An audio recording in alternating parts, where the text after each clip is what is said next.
Here's KATC Chief Meteorologist Rob Perillo. Welcome back. Well, the good news is that most of the effects of what will likely be Hurricane Zeta will be east of Acadiana. Bad news, a hurricane's hitting the Louisiana coast again tomorrow evening. This time tomorrow night, it's going to be rocking and rolling across southeast Louisiana up into Mississippi. Hurricane conditions likely. So let's get into it and talk about it. Locally, we're going to see tropical showers, some overnight tonight, some again tomorrow, but the day will not be a washout. All the big action off to the east. We see some of those tropical showers working their way in, even heavier showers all the way up through Jackson and Meridian, Mississippi. Close to home, we're seeing those tropical showers moving through the Lake Arthur area, Acadia Parish, and some action down between Jeanerette, New Iberia, and near St. Martinville. That's going to be moving through Lafayette Parish right around the next half hour or 45 minutes or so. All ahead of our tropical storm, soon to be hurricane, and more tropical showers moving in overnight tonight. The high resolution rapid refresh model catching that, and then we'll see more rain shower activity tomorrow, but notice the more concentrated action with the hurricane as it moves inland. We'll go ahead and take a closer look at that hurricane in just a bit. Drier air moving in by midnight tomorrow night. So here's the satellite imagery over the last 12 hours of Zeta coming off the Yucatan as a tropical storm, but you can see over the 12-hour period, not much in the way of cold cloud tops. Then the cloud tops getting colder. They're getting more circular around the center of circulation, and it looks like this thing is a hurricane to me if I were making the call, but officially it's a 70-mile-an-hour tropical storm based on the National Hurricane Center.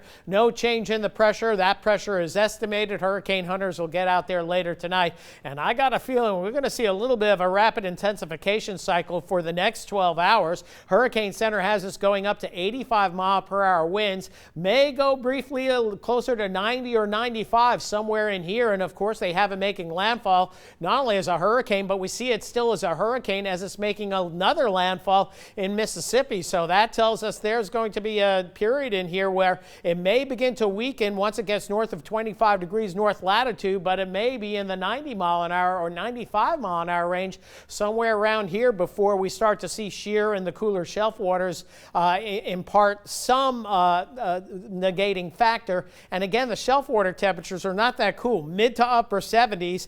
Down here, we're still in the low to mid 80s. That's why it's going to have opportunity to intensify. No change in the track, no change in the watches and warnings. We have the tropical storm watches locally for our coast just in case things should change, but we're not expecting tropical storm conditions here in Acadiana or St. Mary Parish for that matter. Hurricane warning, especially for easternmost Louisiana. New Orleans still now out of the woods yet on the possibility of near hurricane conditions there, but I think it's just going to go east of the downtown NOLA area. And the other good news of the day, 1 to 3 foot tidal rise here for Acadiana, Vermilion, Chafalaya, and Timberlier Bay. That changes though as you get into southeast Louisiana up to 5 to 8 feet over toward the Mississippi coastline.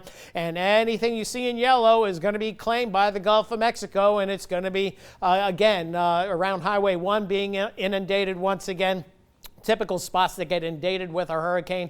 Again, that water will be up for a day or two, then go down, and then inundations right along the immediate coastline all the way over to Bayou La Batterie and into Mobile Bay as well, getting into Alabama. So here's the NAM model. This is the latest model run we have, and it looks spot on and also intensifies this storm to a Cat 2. So we'll keep an eye on that. Always count on one level category higher than the forecast. Right now it's forecast to be a 1, but this looks close to a 2.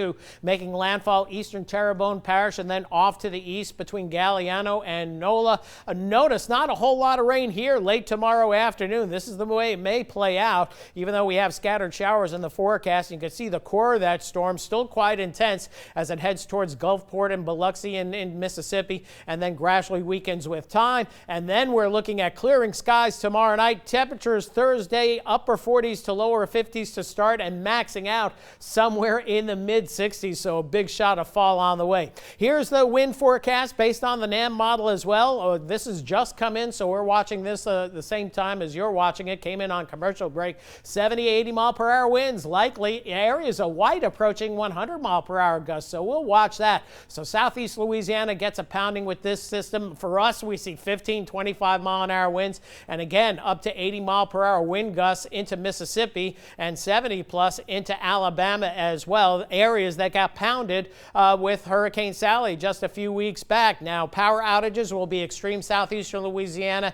eastern Louisiana, and into southern Mississippi based on that wind forecast that we just showed you. So here's the rainfall. Not much rain locally. We catch an inch, maybe more in a few spots, but no flooding. But the RPM model going for a solid 3 to 6, isolated up to 8 near the core of that storm where it makes landfall. So no issues on tides, flooding, rain, wind damage, and power outages. The only issue maybe tides along the coast, Vermilion Bay, Sycamore Point up 1 to 2, 1 to 3 feet, but no other issues with this system, we think, at this point, and we're pretty confident on the forecast track. Scattered showers tomorrow, especially in the morning, then maybe a little drier, a little breezier as the day ends, and by this time tomorrow night, rain's ending, that front moving in, and there you go. Here comes the cool weather. Highs in the 60s, lows in the 40s. Coolest weather of the season as we head into Halloween and beyond, with a secondary front likely coming in for Sunday, ensuring a very nice week next week as well.